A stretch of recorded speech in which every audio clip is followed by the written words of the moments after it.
자, 우리 오늘 하나님께서 주신 말씀 함께 보겠습니다. 마태복음 1장 3절에서 또 5절, 6절, 16절 말씀 함께 보겠습니다. 신약성경 1페이지에 있습니다. 마태복음 1장 3절 먼저 읽겠습니다. 시작. 유다는 다말에게서 베레스와 세라를 낳고 베레스는 헤스론을 낳고 헤스론은 람을 낳고 그 다음 5절과 6절입니다. 살몬은 라합에게서 보아스를 낳고 보아스는 르sek에서 오벳을 낳고 오벳은 이새를 낳고 이새는 다윗 왕을 낳으니라. 다윗은 우리아의 아내에게서 솔로몬을 낳고 그 다음 16절입니다. 야곱은 마리아의 남편 요셉을 낳았으니 마리아에게서 그리스도라 칭하는 예수가 나시니라. 아멘. 오늘 말씀 제목 상처 입은 자의 하나님 이란 말씀으로 전할 때에 우리 성도님들께 예배하시는 은혜가 있기를 예수님 이름으로 축복합니다. 아멘. 자, 여러분은 어떨 때에 하나님을 찾으십니까? 저는 뭔가 내 마음대로 안 되고 내 뜻대로 안 되며 도저히 감당하기 어려운 일이 있을 때 하나님을 찾습니다. 여러분도 그러십니까? 아마 모든 분들이 그러시리라 생각합니다.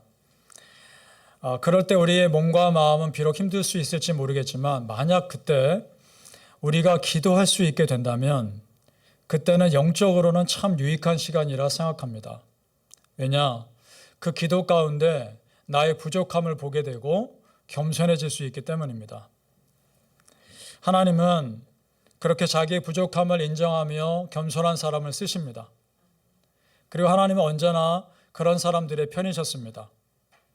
교만한 사람은 자기 생각으로 항상 가득 차 있기 때문에 하나님의 은혜가 그 자리에 들어갈 자리가 없습니다. 성경은 분명히 말씀합니다. 먼저 마태복음 5장 3절 말씀 보겠습니다.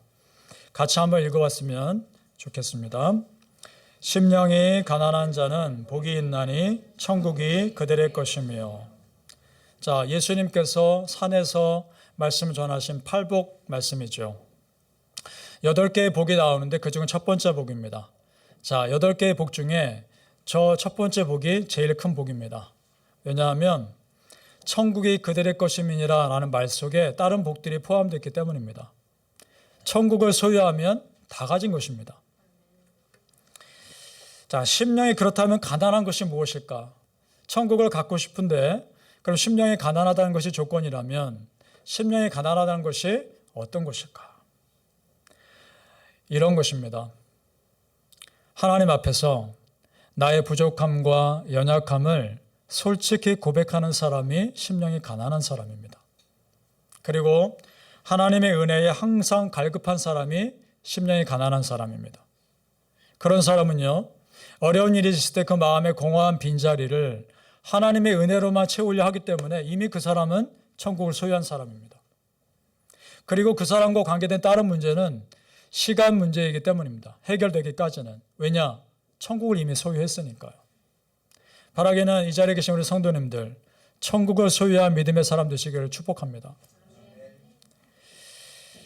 이것은요, 자기가 스스로 강하다고 착각하는 교만한 사람은 절대 누릴 수 없는 축복입니다. 여러분 어떠십니까? 우리가 살면서 내가 그렇게 내 생각보다 강하지 않다는 것을 알게 되지 않습니까? 그리고 내가 훌륭한 사람이 아니라는 것을 스스로 고백할 때가 있지 않습니까? 내가 그렇게 좋은 사람이 아니라는 거, 내가 그렇게 착한 사람이 아니라는 거 고백할 때가 있지 않습니까? 하나님은 그렇게 스스로를 인정한 사람에게 은혜를 흘려보내 주신 줄로 믿습니다. 오늘 예수님의 족보가 나옵니다. 그 중에 특별히 5명의 여인이 등장합니다. 이 5명의 여인, 심령이 가난할 수밖에 없는 상황이었습니다. 하나님 그렇게 몰고 가십니다. 그런데요, 놀라운 축복을 소유합니다. 그것을 우리가 오늘 보려고 하는 겁니다. 이 마음이 연약한 사람들을 편에 서신 하나님의 은혜를 이 여인들을 통해서 보려 합니다. 결론적으로 말씀드리면 하나님은 정말 상처 입은 사람들의 편입니다. 그리고 그들의 삶을 완전히 역전시키시는 하나님이신 줄 우리는 믿습니다. 그렇다면 충분히 여러분의 삶도 그렇게 하나님께서 바꾸실 줄로 믿습니다. 왜냐하면 나의 약함은 하나님의 약함이 아니기 때문입니다. 그래서 여러분, 사람의 계산법이 아니라 하나님의 계산법으로 사셔야 합니다. 어떻게 사는 것이냐? 나의 가능성이 아니라 하나님의 가능성으로 사는 것입니다. 믿습니까? 바라기는 하나님 앞에 여러분의 부족함을 솔직히 고백하시고 오히려 하나님의 그 부족함을 하나님의 넉넉한 은혜로 채우시는 것을 여러분 삶에 경험하시길 예수님의 이름으로 축복합니다. 오늘부터 시작해서 마태복음 시리즈의 말씀을 시작하겠습니다. 오늘 그 첫 번째 시간입니다. 그 첫 순서로 예수님의 족보가 나옵니다. 그런데 이상한 구절들이 나옵니다. 다른 구절들 잘 보면 아버지 이름이 나오고 그 아들 이름이 바로 나옵니다. 어머니들이 잘 소개되어 있지 않습니다. 그런데 유독 5명의 어머니의 이름이 등장합니다. 그렇다면 이유가 있는 거 아니겠습니까? 자, 여기서 한 가지 우리가 짚고 갈 것이 있는데요. 성경은 하나님이 쓰신 책임을 우리는 믿습니다. 왜냐? 성령 하나님이 감동하셔서 사람들 통해 쓰신 책이니까요. 자, 그렇다면 그 성경에, 특별히 예수님의 족보에 그 여인 5명의 이름이 기록됐다면 하나님 그 여인을 특별히 기억하신 것입니다. 그 이유를 오늘 보려고 하는 것입니다. 도대체 어떤 이유가 있는 것일까? 첫 번째 여인을 봅니다. 3절 말씀. 유다는 다말에게서 베레스와 세라를 낳고 라고 되어 있습니다. 자, 유다는 다말에게서 베레스와 세라를 낳고, 자, 저 다말이라고 하는 여인은요, 저기에 나온 유다의 며느리입니다. 그러면 시어머니와 며느리 사이에서 베레스와 세라를 낳은 겁니다. 그 자녀들이 예수님의 조상의 족보에 들어간 것이죠. 어떻게 생각하십니까? 이해 안 되는 상황이죠. 그런데 이 여인의 스토리를 들여보면 그 속에 하나님의 배려하심이 있는 겁니다. 자, 다말의 남편이 일찍 죽습니다. 다말의 남편이니까 저 유다의 첫째 아들이죠. 죽습니다. 유대인의 풍습에는 고엘 제도라고 그래서 가까운 형제가 죽고 자식이 없이 죽으면 또 다른 형제가 남편 역할을 대신 해주게 되어 있습니다. 그래서 유다가 자기 둘째 아들을 저 며느리와 결혼시킵니다. 그런데 둘째 아들이 하나님 앞에서 부끄러운 죄를 짓고 죽임당하죠. 셋째 아들도 있었습니다. 그럼 셋째 아들을 좋아하는 게 맞습니다. 그러나 아직 어리기도 했거니와 나이 들었는데도 주질 않습니다. 어떻게 될지 모르기 때문에. 그러니까 다말의 입장에서는요, 마땅한 권리를 누리지 못하는 것이죠. 평생 자식 없이 살아있을지도 모릅니다. 그러던 어느 날 유다가 다른 마을에 갈 일이 있었습니다. 그러자 다말이 창녀로 분장을 합니다. 창녀로 분장하고 자기 시아버지를 속이고 시아버지와 동침하게 되죠. 그렇게 해서 낳은 아들이 베레스와 세라입니다. 자, 유다는 까마득하게 모르고 있는 것이죠. 자기 며느리가 임신을 했습니다. 다른 남자와의 사이에서 낳은 임신한 아이인 줄 알고 죽이려 합니다. 그런데 그 아기의 아버지가 자기인 걸 나중에 알게 되죠. 그래서 죽지 않게 되는 것입니다. 기가 막힌 일이죠. 한 집안에서. 그런데 하나님은요, 마땅히 누릴 권리를 못 누린 그녀를 예수님의 족보에 포함시킵니다. 다말이 이것을 상상이나 했을까요? 정말 자식 없이 살아야 한다는 상실감에 저지른 그 여인의 실수조차 하나님은 불쌍히 여기셨던 겁니다. 다말 잘한 게 없습니다. 분명히 잘못했습니다. 그런데 여러분, 그 하나님이 그렇게 할 수밖에 없었던 그 여인의 마음과 그 여인의 상황을 불쌍히 여기셨던 겁니다. 이거는 하나님의 은혜라고 밖에는 설명이 되질 않습니다. 근데 여러분, 이런 은혜가 여러분에게도 있다는 걸 아십니까? 내가 어처구니 없이 저지른 실수, 내가 정말 하나님 앞에 부끄러울 수밖에 없는 죄를 저지른 실수를 하나님은 불쌍히 여기시고 그런 나를 회복시켜 주실 수 있는 하나님의 은혜가 있다는 걸 믿으십니까? 바라기는 우리의 중심을 아시는 하나님께서 나의 실수조차 회복시켜 주시는 은혜를 여러분 삶에 누릴 수 있기를 예수님의 이름으로 축복합니다. 그 은혜가 분명히 있는 겁니다. 두 번째 여인 봅니다. 5절 말씀. 살몬은 라합에게서 보아스를 낳고 보아스는 룻에게서 오벳을 낳고. 자, 공통점이 있습니다. 두 여인 모두 이방 여인들입니다. 라합은 여리고성에 살았던 가나안 사람이고요. 룻은 모압 사람입니다. 이방 여인이 메시아의 족보에, 예수님의 족보에 들어갑니다. 놀라운 일이죠. 라합은 여리고성이 무너지기 전에 이스라엘 정탐꾼을 살려줬습니다. 그래서 구원받죠. 여호수아에 보면 라합은 기생으로 기록되어 있습니다. 여러분, 기생은 창녀입니다. 이방 여인이었고 창녀였던 그 여인이 예수님 족보에 들어갑니다. 놀랍지 않습니까? 라합의 입장에서 한번 생각해 보죠. 평생 어떻게 살았을까요? 기생으로서 술을 팔고 또 기생으로 살아가면서 얼마나 사람들이 속으로 손가락질하며 욕했을까요? 그 여인의 삶이 어땠을지 상상이 되지 않습니까? 이스라엘 사람들도 속으로 이 여인을 욕했을지 모르겠습니다. 그런데 하나님을 향한 믿음으로 버텼다는 것을 우리는 짐작할 수 있습니다. 여호수아 2장 11절 말씀 보겠습니다. 너희 하나님 여호와는 위로는 하늘에서도 아래는 땅에서도 하나님이시다. 여러분, 이 말씀이 지금 이 고백이 이방 여인의 입에서 나오는 고백입니다. 이 믿음으로 이 여인은 버텼을 거란 말입니다. 그 다음 룻이라는 여인이 등장하죠. 원래 모압에 살고 있는 여인이었습니다. 이 여인이 모압에 살고 있을 때 한 이스라엘 집안이 모압으로 이민 옵니다. 그 집안의 남자와 결혼합니다. 그런데 그 남편이 일찍 죽습니다. 이 여인도 평생 과부로 살아있을지도 모르겠습니다. 시어머니가 도저히 안 되겠어서 자기 이스라엘 고향 땅으로 돌아가기로 결단합니다. 그러면서 며느리에게 말합니다. 나는 고향 땅 돌아갈 테니까 너는 이 땅에서 새로운 남자 만나서 새로운 삶을 시작해라. 그런데 룻이 이렇게 말합니다. 16절에. 룻기 1장 16절입니다.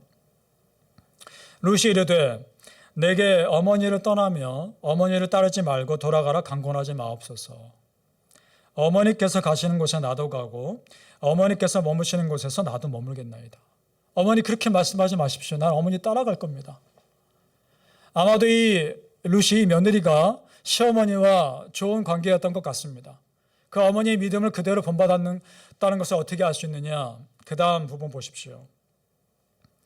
어머니의 백성이 나의 백성이 되고 어머니의 하나님이 나의 하나님이 되실 것입니다. 놀라운 고백 아닙니까? 하나님께서 이렇게 믿음을 쫓아온 그 여인에게 정말 진실한 남자 보아스를 보내주십니다. 우리 조금 전에도 말씀드렸죠.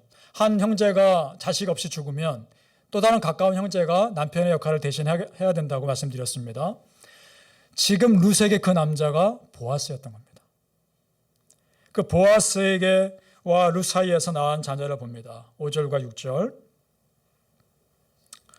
보아스는 룻에게서 오벳을 낳고 오벳은 이새를 낳고 이새는 다윗 왕을 낳으니라. 자, 그러면 다윗 왕에게 있어서 룻은 어떻게 되는 것이죠? 증조할머니가 되는 것이죠. 우리가 잘 알고 있는 그 유명한 그 믿음의 사람, 그 다윗 왕의 증조할머니가 이방 여인 룻입니다. 놀랍지 않습니까? 고조할머니는요, 라합입니다. 하나님의 은혜 아닙니까? 자, 라합을 봅니다. 손가락질 했을 겁니다. 근데 그래도 먹고 살아야 하니까 그 술장사하고 창녀로 살면서 그래도 먹고 살아야 하니까 그 사람들의 손가락질을 버티며 살지 않았을까요? 그 여인의 삶이 얼마나 답답하며 얼마나 거칠었을지 짐작하지 않습니까? 룻은 어떻습니까? 젊은 나이에 남편이 일찍 죽고 소망 없이 살아야 하는데 믿음으로 시어머니를 따라갑니다. 편치 않았을 겁니다. 그런 안타까운 상황에서도 하나님을 찾는 그 믿음 보시고 하나님은 각자의 상황에 맞는 살 길을 허락하셨습니다.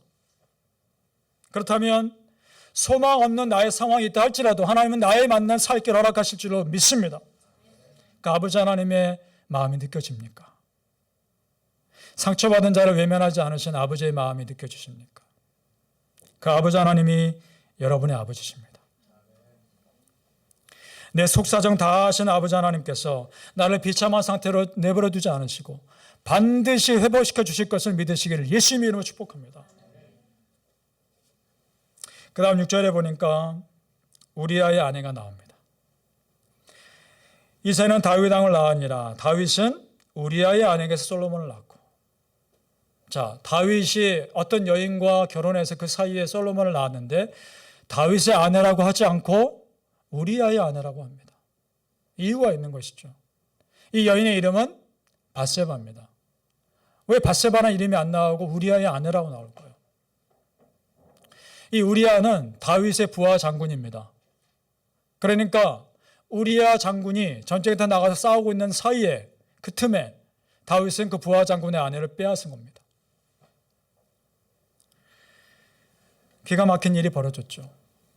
그것도 모자라서 이 우리아 장군이 아주 험한 전쟁터에 혼자 나가도록 내버려두라고 명령합니다. 그리고 그 전쟁터에서 그 장군은 죽죠. 그러니까 밧세바 입장에서는요, 다윗의 욕심 때문에 남편을 잃고 다윗의 아내가 된 겁니다. 그리고 다윗과의 사이에서 낳은 첫째 아이가 금방 죽습니다. 짧은 시간에 남편도 잃고 자식도 잃은 것이죠. 그 여인의 마음 어땠을까요? 다윗이 물론 회개합니다. 그것도 모자라서 하나님이 그녀에게 다윗과의 사이에서 또 다른 아이를 허락하십니다. 그 아들이 바로 솔로몬이죠. 아마도요, 이 밧세바란 여인은 평생 솔로몬 하나 바라보며 살았을 겁니다. 그 아들 하나 잘 되기를. 여인의 마음이 어땠을지 짐작이 갑니다. 마지막 여인이 나옵니다. 마리아입니다. 16절에 야곱은 마리아의 남편 요셉을 낳았으니, 여기서 야곱은 우리가 알고 있는 그 야곱이 아닙니다. 또 다른 사람이죠. 마리아에게서 그리스도라 칭하는 예수가 나시니라. 자, 여러분 16절만 얼핏 보면 이 마리아는 별로 문제가 없어 보입니다. 정상적인 남편과 아내의 사이에서 자식을 낳은 것처럼 보이고, 그리고 더군다나 메시아 되실 예수 그리스도를 낳았으니까 얼마나 영광스러운 일입니까? 그런데 그렇지 않습니다. 앞에서 보았던 4명의 여인과는 비교할 수 없는 마음의 고통을 느꼈을 겁니다. 왜냐? 처녀의 몸에서 임신했기 때문입니다. 자, 18절 말씀 보겠습니다. 예수 그리스도의 나심은 이러하니라. 그의 어머니 마리아가 요셉과 약혼하고 동거하기 전에 성령으로 잉태된 것이 나타났더니, 남자를 알지 못하는 여인이 임신을 한 겁니다. 이 시대의 약혼은요, 결혼과 똑같은 구속력을 가졌습니다. 자, 그러면 요셉의 입장에서 한번 생각해 볼까요?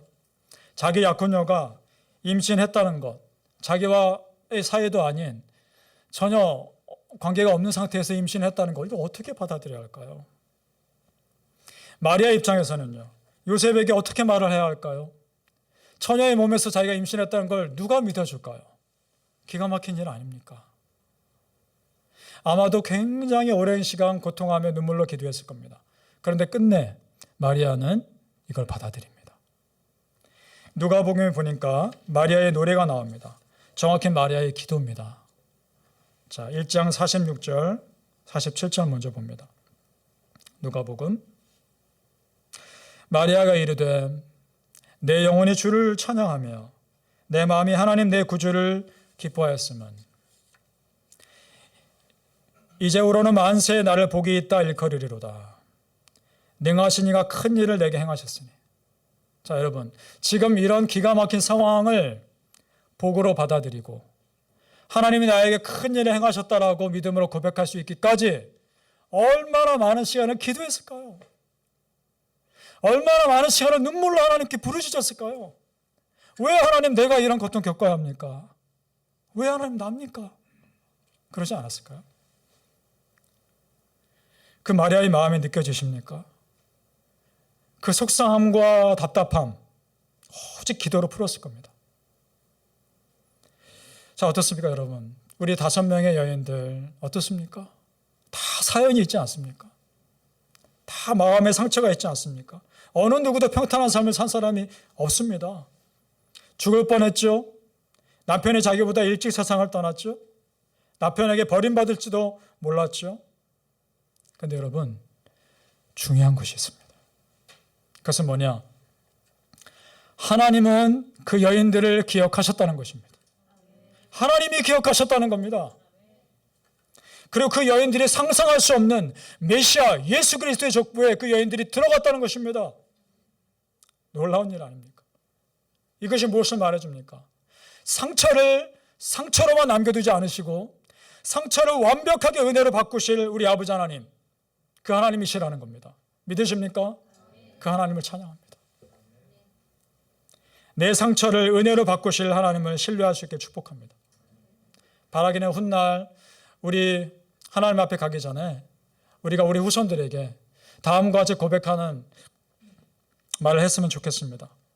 내가 지금까지 나도 모르는 하나님의 속에 살았다라고 말입니다. 내가 지금까지 나도 모르는 하나님 은혜 속에 여기까지 왔다.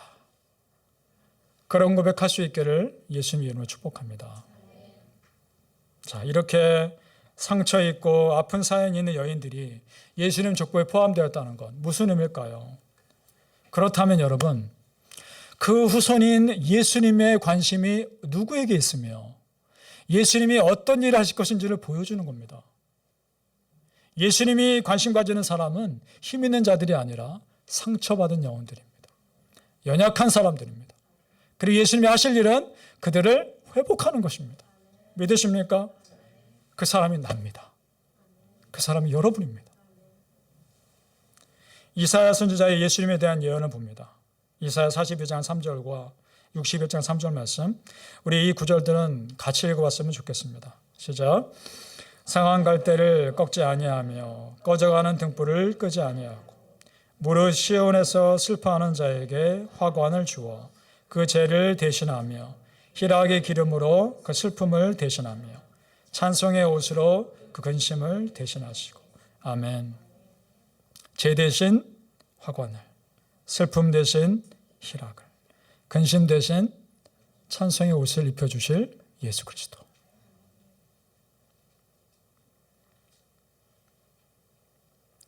상처 입은 자 예수 그리스도만이 또 다른 상처 입은 자를 치유할 수 있는 분임을 선포하는 겁니다. 예수님만이 상처 입은 나의 영혼을 치유할 수 있는 분인 줄 믿습니다. 이민 생활하면서 상처 없는 사람 누가 있습니까? 여러분, 남모르는 아픔과 고민이 있죠. 늘 마음 가운데 이방인으로 살아야 하는 기본적인 상실감이 이민자로 살아가는 우리에게 이미 있습니다. 더군다나 터프한 이 뉴욕의 삶, 이 아시안이라는 기본적인 핸디캡 속에 사는 우리가 이민자로 살아가면서 기본적인 예민함이 우리에게 있습니다. 여러분 안에 어떤 상처 있습니까? 어떤 답답함이 있습니까? 여러분, 분명한 것은 하나님이 이미 아십니다. 그리고 그 상처를 상상 못할 은혜로 바꿔주실 것을 믿으시기 바랍니다. 바라기는 우리 사정 너무도 잘 아시는 하나님께서 여러분의 아픔을 싸매어 주시고 답답함을 풀어서 반드시 회복시켜 주실 것을 예수님 이름으로 축복합니다. 아멘.